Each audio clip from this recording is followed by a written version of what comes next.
The day began like any other flight, with the cabin crew moving briskly through the aisles, adjusting overhead bins, checking seatbelts, and greeting passengers with practiced smiles.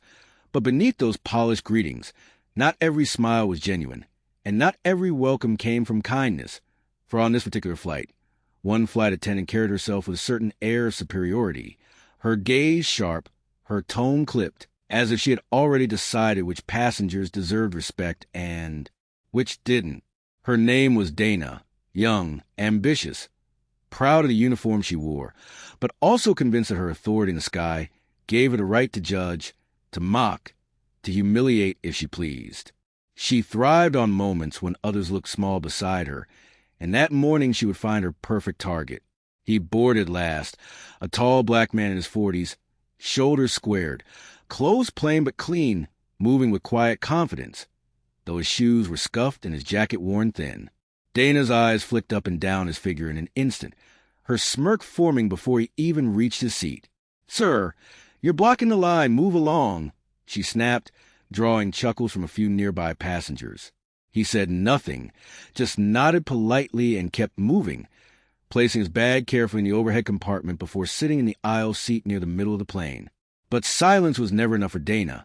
She thrived on the sting, the little darts of humiliation. When he asked softly if he could have a blanket, she rolled her eyes. "Blankets are for premium seats, sir. Economy doesn't come with extras. If you wanted comfort, you should have paid more." The man's face did not flinch, his tone calm as he replied, "That's fine. Thank you." Dana turned sharply, making sure others saw her superiority confirmed. What she didn't know, what none of them knew, was that the quiet man carried more weight than anyone in that cabin could imagine, that his name held power, history, and a story that could unravel Dana's pride in one devastating moment. But fate doesn't reveal its hand too quickly.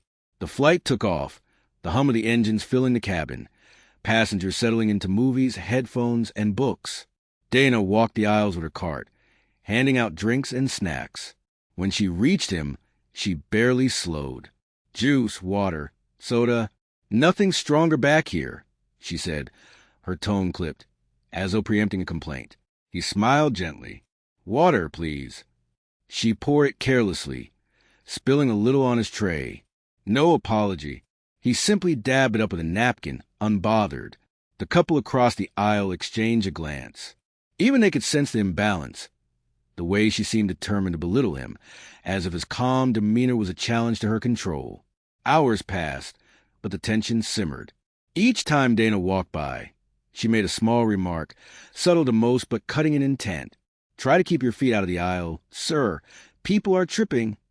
Sir, the restroom isn't for standing around. Use it and return to your seat quickly. Please don't lean your chair too far back. You'll inconvenience others."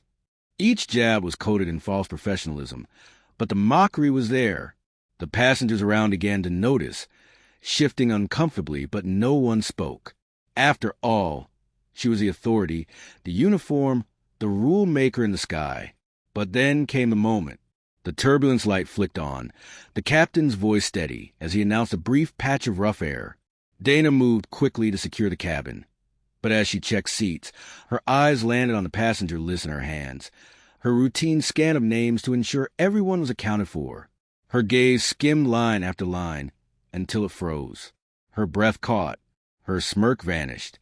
There was bold and unmistakable, a name she had only heard in whispers, in news reports, in the mouths of people who spoke with awe and reverence. The same name attached to a man who once changed the course of an entire community, who once stood against power and did not bow.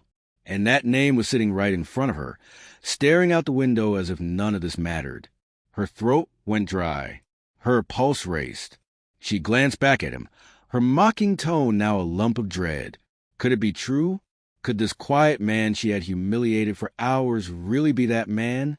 The man who once stood trial against corruption, who had been praised as a hero by some and marked as a target by others. Dana's hand trembled slightly as she lowered the list, her confidence draining. She stumbled forward, cart rattling as turbulence shook the plane harder. The captain's voice urged everyone to remain calm, but Dana's calm was gone. She looked again at the name, whispered it under her breath. The passenger beside her overheard, and their eyes widened in shock. Word traveled fast down the row, whispers rising like smoke. Soon, passengers began turning, glancing, murmuring, the tension shifting, the energy in the cabin no longer against him but circling back toward her. Dana felt the sting of her own weapon, mockery, but this time directed at her. She had mocked a man whose very name could end her career, her reputation, maybe even her future. She wanted to shrink, to vanish, but the flight had hours left, and with every passing second the weight grew heavier. She forced herself to continue the service, plashing a fake smile, but her hands shook when she set down drinks. Her voice cracked when she gave instructions. The passengers could feel it, taste the shift in power. The hunter had become the hunted, and still he said nothing, not a word about her treatment, not a demand for respect. He simply remained calm, sipping his water, watching the clouds below as though the entire world outside mattered more than her cruelty. And that silence burned hotter than any accusation. It was dignity unshaken.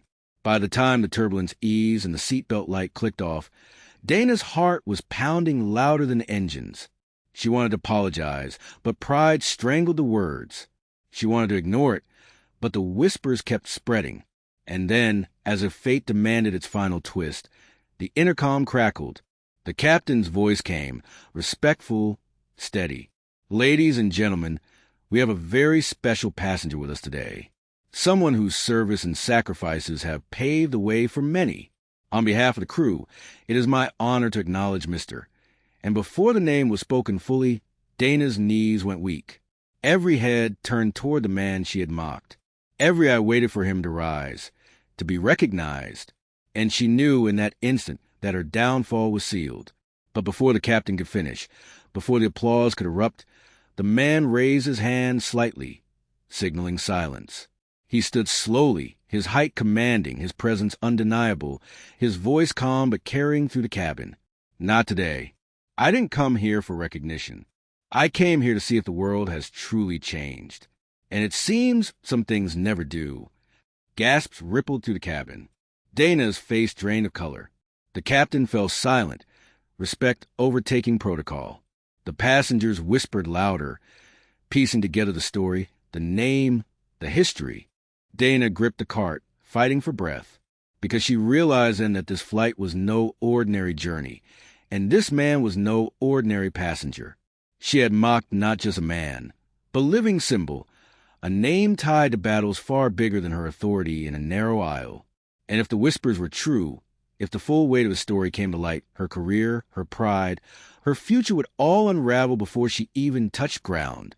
And as the man sat back down, calm as ever, Dana's phone buzzed in her apron pocket.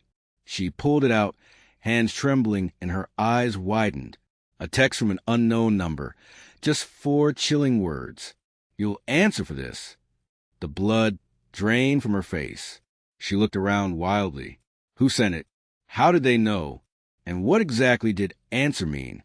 The plane dipped slightly in another pocket of turbulence, but Dana felt it deeper, in her soul. For the first time, she was not the one in control. The man's silence, the passenger's whispers, the mysterious message. It was all converging into something she couldn't escape.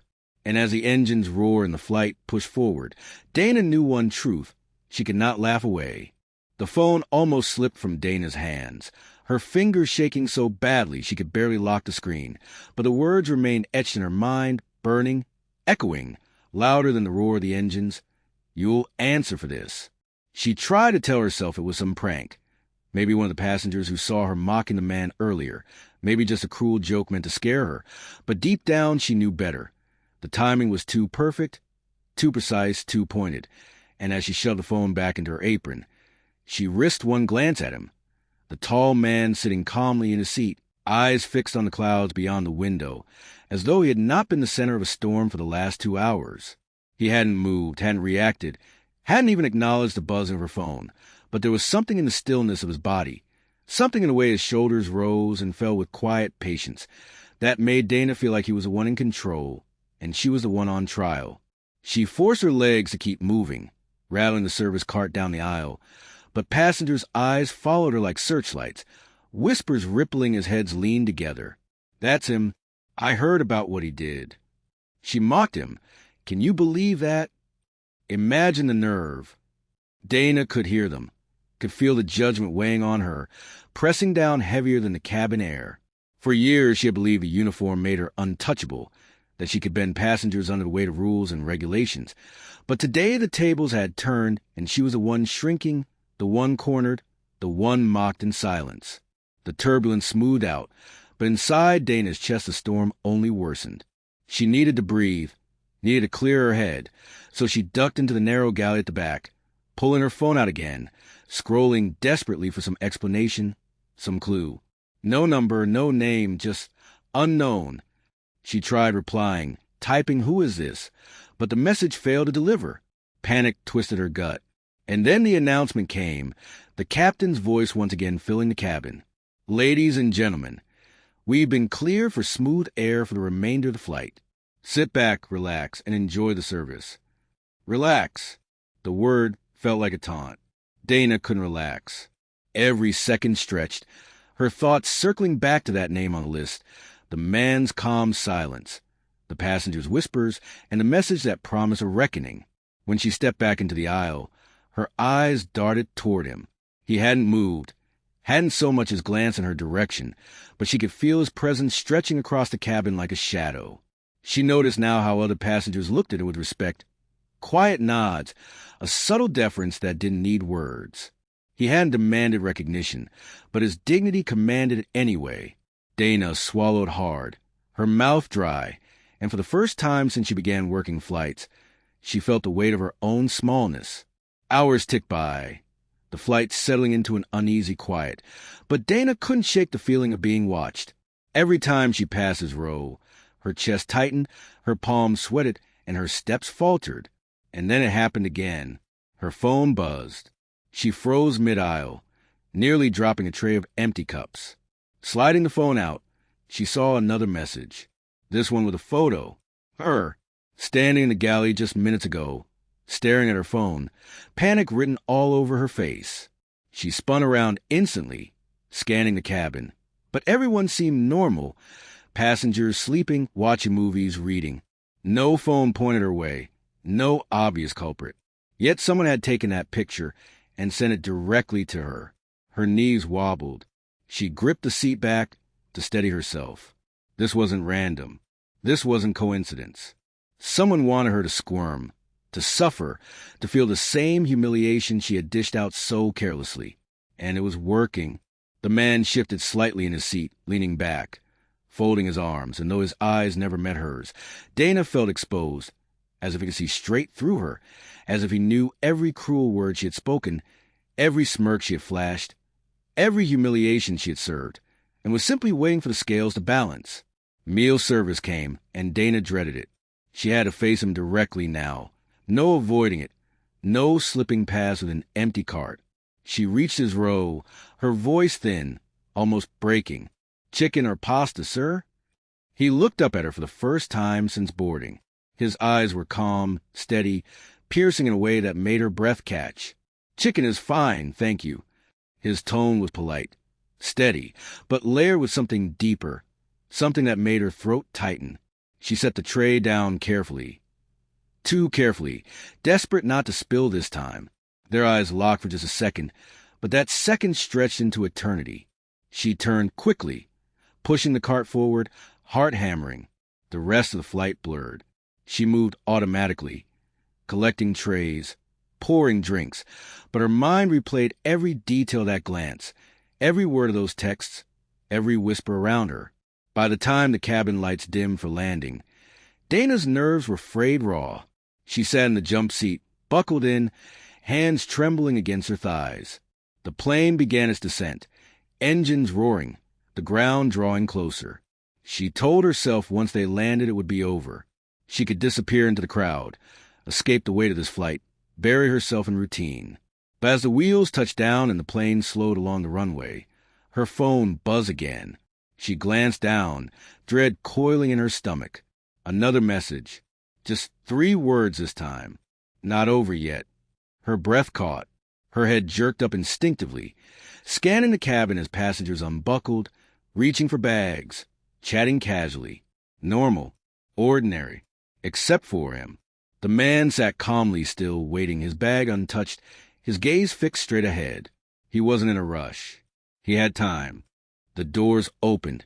Passengers began filing out, and Dana prayed he would slip away into the crowd, vanish into anonymity. But when her eyes darted back, he was gone, vanished already. Relief washed over her like a wave, her knees weak. She slumped against the galley wall, chest heaving. Maybe it really was over. Maybe she had imagined the threat bigger than it was. But then, as she gathered her things after everyone had disembarked, she noticed something. Her service manual, always tucked neatly in her bag, was missing. She searched frantically, tearing through compartments, but it was gone. In its place, inside the pocket, was a folded piece of paper. Hand shaking, she opened it.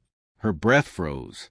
Inside was a passenger manifest, the very one she had carried earlier. But now, across the page, her own name was circled in thick black ink, and scrawled beneath it, in letters that made her blood run cold. You mocked the wrong man. Her hands shook violently, the paper slipping to the floor. She sank into the seat, eyes darting around the empty cabin. He was gone. The passengers were gone. But the message remained heavy as chains. And for the first time in her career, Dana knew she wasn't flying above the world anymore. She was trapped in something far bigger, far darker, something that had just begun. And as she picked up the paper with trembling fingers, a thought crashed through her like thunder. This wasn't just about humiliation. This was about power, about history, about debts unpaid. And she was caught in the middle of it. The terminal doors closed behind her, but the fear walked with her. Because somewhere in that airport, maybe in the city beyond, maybe in the shadows of her own life, someone was watching. And the reckoning she had feared at 30,000 feet was only descending now, harder, sharper, unavoidable.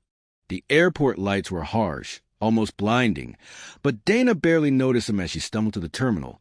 Her uniform still neat, but her composure gone. She clutched her bag tightly, as if holding it closer could shield her from the weight of what she had just discovered. The circled name, the chilling words, "You mocked the wrong man." They pulsed her head with every step, echoing louder than the announcements overhead, louder than the rolling of suitcases, louder than her own frantic heartbeat. She had always been the one in control, the one who dictated tone and rules and consequences, but now she was the one unraveling, the one being stalked, judged, targeted, and no matter how fast she walked the terminal, the fear kept pace beside her, steady and suffocating. She reached the crew exit, swiping her badge with hands that trembled so badly she nearly dropped it. The door buzzed open. She stepped into the staff corridor, quiet, empty, sterile. But even in the silence, she felt eyes on her, like shadows pressing in from every corner. She stopped, held her breath, listening. But all she heard was a hum of fluorescent lights overhead. Still, her gut screamed she wasn't alone. She quickened her pace, nearly running by the time she reached the parking lot. Fumbling her keys, climbing into her car, locking the doors in one frantic motion, she leaned back against the seat, exhaling, convincing herself she was safe, at least for the moment. But when she turned on the engine, the dashboard lit up with a glow that froze her blood. Her phone, synced automatically with the car's Bluetooth, displayed a new notification across the screen, one she hadn't seen before, a video file, sent from unknown. Her throat closed. Her shaking hand hovered over the screen before tapping it. The video began to play, and her stomach lurched. It was her, filmed earlier that day on the plane, mocking him, her smirk visible, her tone cruel, captured from an angle that suggested someone had been recording in secret. Passengers' whispers audible in the background, and then the camera panned briefly to him, the quiet man, sitting calmly, not reacting. But the final frame wasn't his face. It was hers, frozen mid-smirk, and then the screen went black with a message in stark white letters. "This is just the beginning." Dana slammed the screen off, panic rising like bile in her throat. She couldn't breathe, couldn't think. She gripped the wheel, knuckles white, whispering to herself, "It's just a prank, just a prank." But she didn't believe it. Not anymore. This wasn't random. This wasn't harmless. Someone had orchestrated this. Someone with access, with intent, with knowledge of her every move, and worst of all, someone who wasn't finished. She pulled out of the lot, tires screeching as she sped onto the freeway, desperate to put distance between herself and the airport, between herself and the name that haunted her. But no matter how fast she drove, she couldn't shake the feeling that she was being followed. She checked her mirrors again and again, scanning headlights, scanning faces. But every car looked ordinary, every driver distracted. Still, her nerves screamed, "He's here, he's watching, he's waiting." By the time she reached her apartment, her nerves were raw. Her body shaking, she parked, grabbed her bag, and sprinted inside, slamming the door behind her, bolting the lock, sliding down against the door as tears pricked her eyes. She had never felt so powerless, so small, so exposed, and for a woman who had built her pride on authority. The collapse was crushing. She wanted to call someone, anyone, the airline, security, the police, but what would she even say? I mocked a passenger, and now I think he's haunting me. No one would take her seriously. No one would see her as a victim. Not after the way she had acted. They would laugh, dismiss, maybe even punish her for unprofessional behavior. She was alone in this, utterly and terrifyingly alone. Her phone buzzed again, the sound so sharp it made her yelp. She grabbed it with trembling hands. Another message. This one not a video but text. "Check your window." Her heart stopped slowly. Against every instinct, she turned her head toward the living room window, the blinds drawn, but faint silhouette lingered just beyond, tall, still unmistakable. She gasped, stumbling backward, clutching her phone like a weapon that offered no protection. "Who's there?" she shouted, her voice cracking. But the figure didn't move, didn't speak, just stood there, a dark outline against the thin slats of her blinds. And then, as quickly as it appeared, it was gone, swallowed by the night. Her knees buckled. She dropped to the floor, sobbing now, fear overwhelming pride. She crawled to the window, yanked the blinds open, but the street was empty, still, silent, no figure, no footsteps, nothing but shadows stretching across the pavement. She shut the blinds quickly, locking them, heart hammering so hard she thought it might tear through her chest. She turned back toward the room and nearly screamed. Her service manual lay on the coffee table, the very one she had lost on plane, the one replaced with a circled manifest. But now it was here, inside her locked apartment, waiting for her. Her mind spun, questions colliding. How? When? Who? She backed away, shaking her head, whispering, "No, no, no." But reality pressing harder. This was no prank, no coincidence. Someone had been here inside her home, close enough to leave a manual in plain sight, close enough to break her illusion of safety, and the realization nearly shattered her. She wasn't safe anywhere, not at work, not in the airport, not even in her own home. And whoever this was, they weren't just targeting her. Pride. They were dismantling her life piece by piece, humiliating her, haunting her, controlling her with silence and shadows, the same way she had controlled others with smirks and clipped words. The tables had turned completely, and she was trapped in the game. She snatched the manual off the table, rifling to the pages with frantic hands, and there, scribbled in ink across the last page, another message. "History remembers names, Dana, and yours is next." Her breath caught, her body trembling so violently she nearly dropped the book. She backed into the wall, sliding down to the floor, clutching the manual against her chest as though she could squeeze the terror out of it, tears streaking her face. She had no idea what was coming, no idea who was behind this, no idea how to stop it, and the not knowing was worse than anything. Her phone buzzed again, another message lighting up the screen, but this one different, this one longer, and as her eyes scanned the words, her fear deepened to a place she had never been before. "You mocked me because you thought I was small. You thought your uniform made you powerful. But power doesn't come from a title. Power comes from history, from sacrifice, from battles you know nothing about. And now, Dana, it's your turn to learn. Tomorrow at 7 p.m., go to gate 47 at the airport. Come alone. If you don't, the world will see every second of who you really are." Her mouth fell open, breath shallow. She read again, trying to make sense, trying to find a way out. But the words left no room for argument, no room for escape. She was trapped in his game, and the next move was hers. But what waited at gate 47? Who waited at gate 47? And what would happen if she didn't go? The clock on her wall ticked louder, the seconds dragging like weights, and Dana realized she had no choice. No matter the risk, no matter the fear, she would have to face him or whoever's behind this, because the alternative was worse: exposure, destruction, ruin, and maybe something even darker. But as she sat trembling in the dim light of her apartment, one final thought sent a shiver through her bones. What if Gate 47 wasn't about her at all? What if she was just a pawn in something far bigger, far older, something she could never hope to control? And as that thought settled, her phone buzzed one last time, a final message appearing on the screen. Only 2 words, but enough to hollow her out completely. The hours crawled like years as Dana sat frozen in her apartment, clutching the manual, staring at the final message glowing on her phone. Tomorrow at 7 p.m., Gate 47. It was more than a summons. It was a sentence. She didn't sleep, didn't blink, barely breathed as dawn crept over the city. Every creak in her apartment made her flinch. Every buzz of her phone made her blood run cold. By morning, her resolve was fragile but unbroken. She would go. The day passed in a blur, her hands trembling as she dressed, her uniform pressed but her spirit crushed. At exactly 6:45 p.m., she pulled into the airport lot, her chest tight, her throat dry. The building loomed ahead, familiar yet foreign, like a battlefield disguised as a workplace.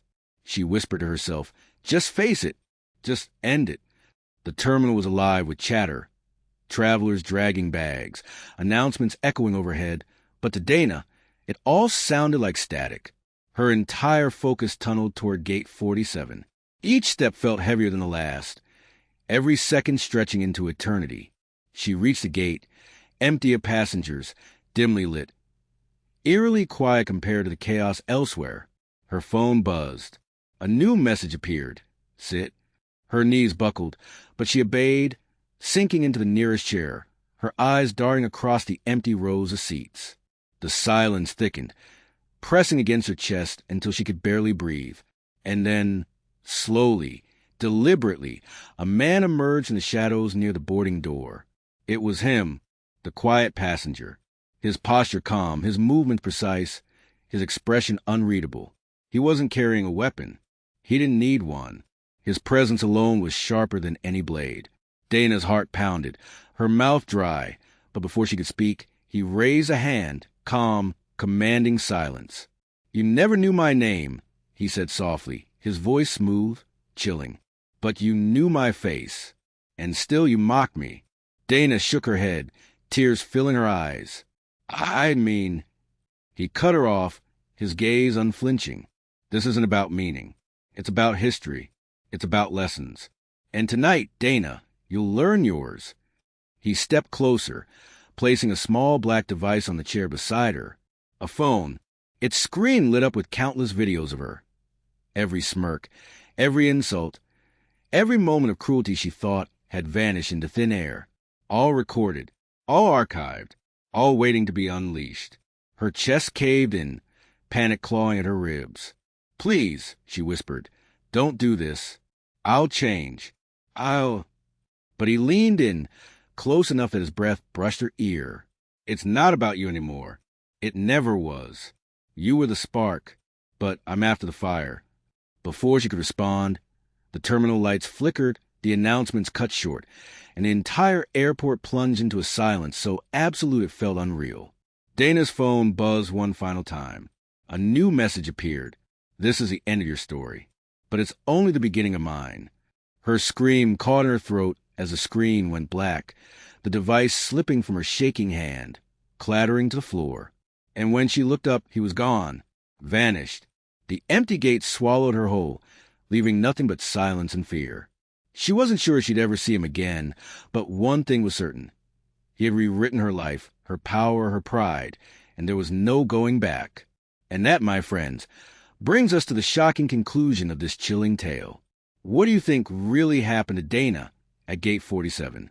Do you believe she was just a victim or part of something much bigger? Drop your thoughts in the comment below. I can't wait to read your theories. Thank you so much for watching, and if you enjoyed this story, don't forget to like, share, and subscribe to my channel for more gripping stories just like this. Your support keeps the stories alive.